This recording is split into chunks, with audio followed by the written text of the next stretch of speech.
Hello, beloveds, and welcome back to a special web show. Oh my god, I screwed up already. Basically, it was a bit touch and go whether I was going to have a guest on this week, and I had a solo show planned. So what I decided to do is I'll do the solo as a special web show, which I don't have to go the full half hour, and broadcast the interview.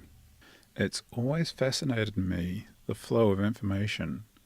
I mean, very huge, big, important things that go on, but are rather covered up, will go on behind closed doors, and nobody knows about them, despite it's kind of need-to-know information where there's huge ramifications.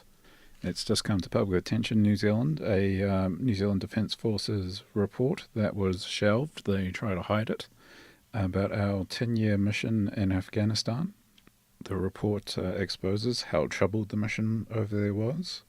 Major issues were sort of swept under the carpet as business as usual, irritations, and the report was overall shelved because it was deemed factually inaccurate, which, to be honest, do you really judge a government body to be able to assess that? Oh, it's factually inaccurate, don't listen to that. There is nothing to see here.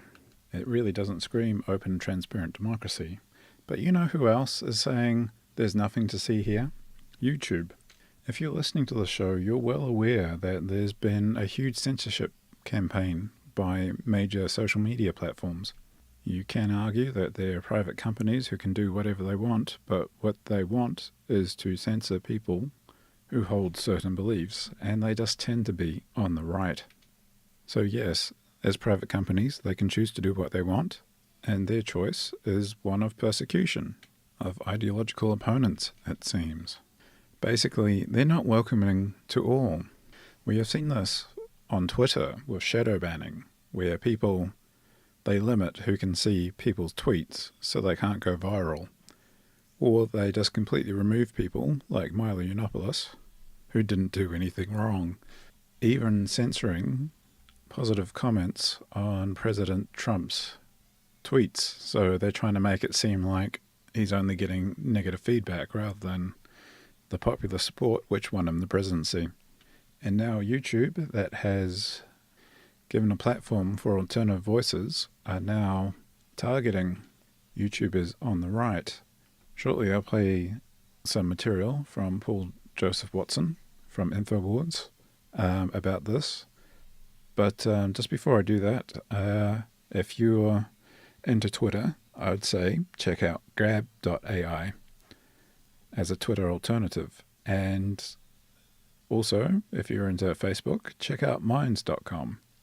Both of them are respectively a Twitter and Facebook alternative, and the reason why they have a show where other attempts have failed is because they're marketing themselves as free speech platforms without censorship. So they might be the way of the future as YouTube tries to reinvent itself and Twitter just continues to go downhill. So now the warning from Paul Joseph Watson about how your favorite YouTubers may no longer be YouTubers very shortly, with a video called My Last Ever Video.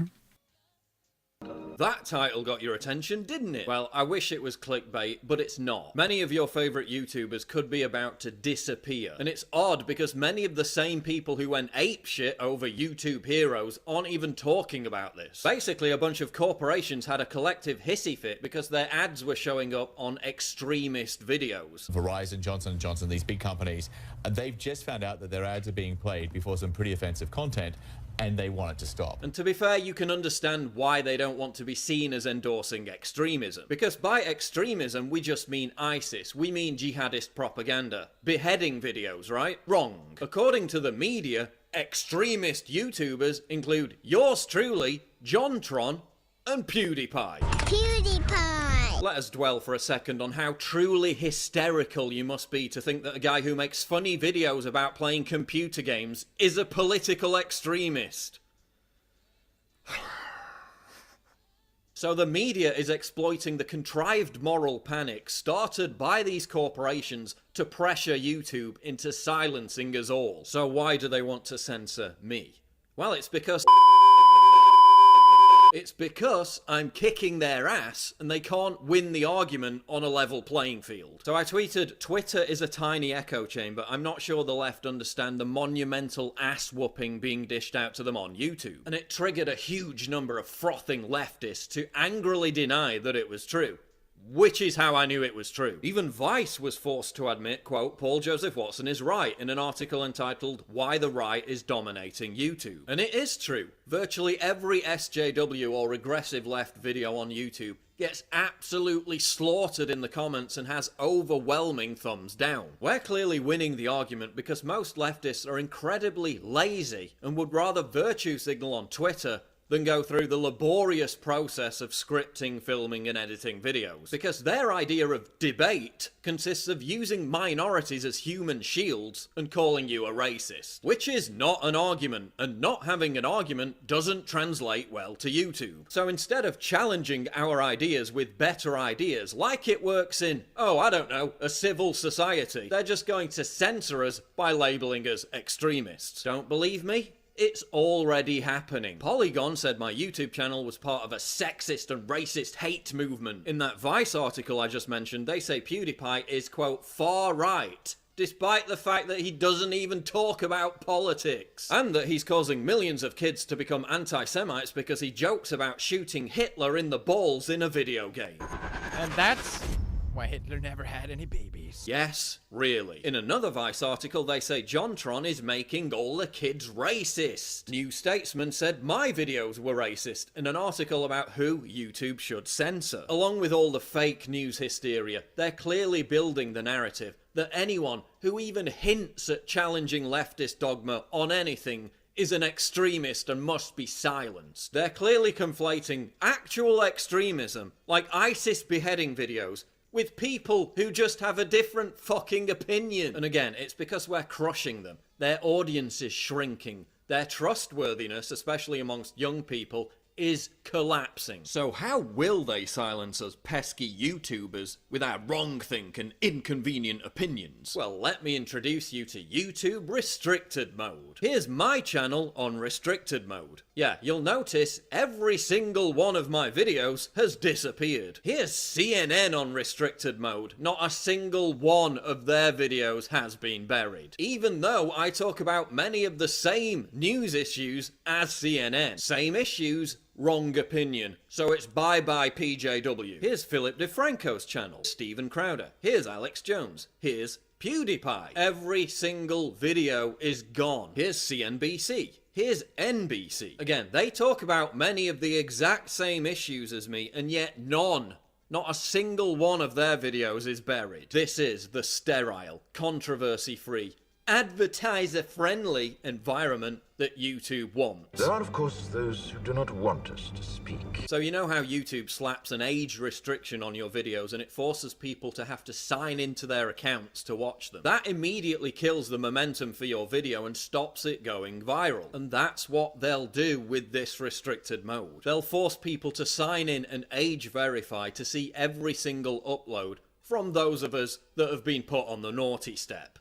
It's coming. Which of course will virtually kill all our channels and completely demotivate us from making more videos. This all makes sense given that YouTube is partnering up with major corporations to basically turn itself into a conventional TV channel. And telling the truth is just not advertiser friendly. We're not welcome anymore.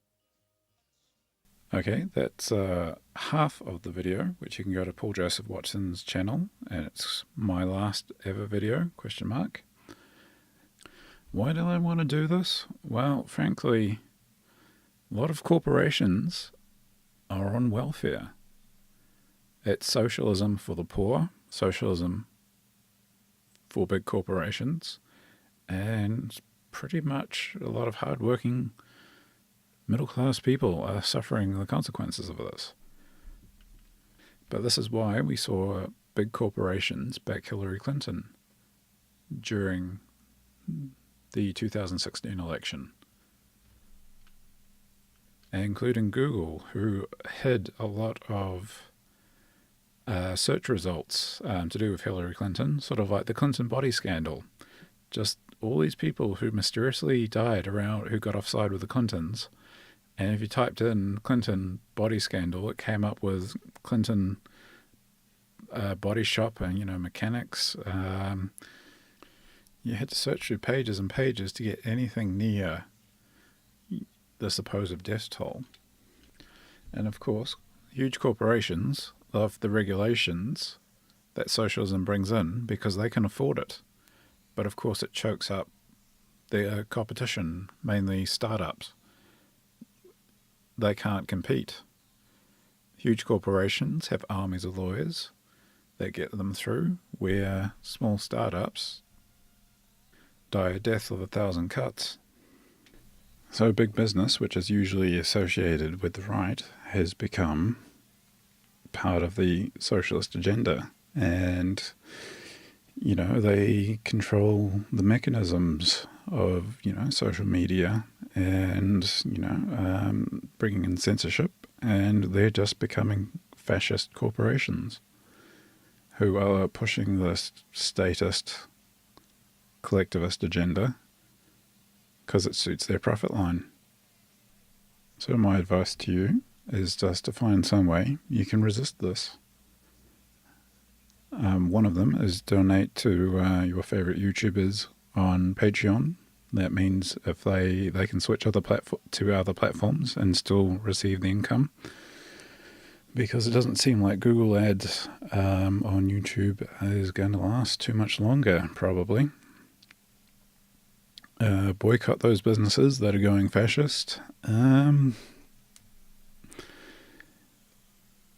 promote good content. Because with a lot of our favourite YouTubers, we don't want to be in a situation we didn't know what we had till it's gone. We want to make sure that they're around for many years to come, fighting the good fight.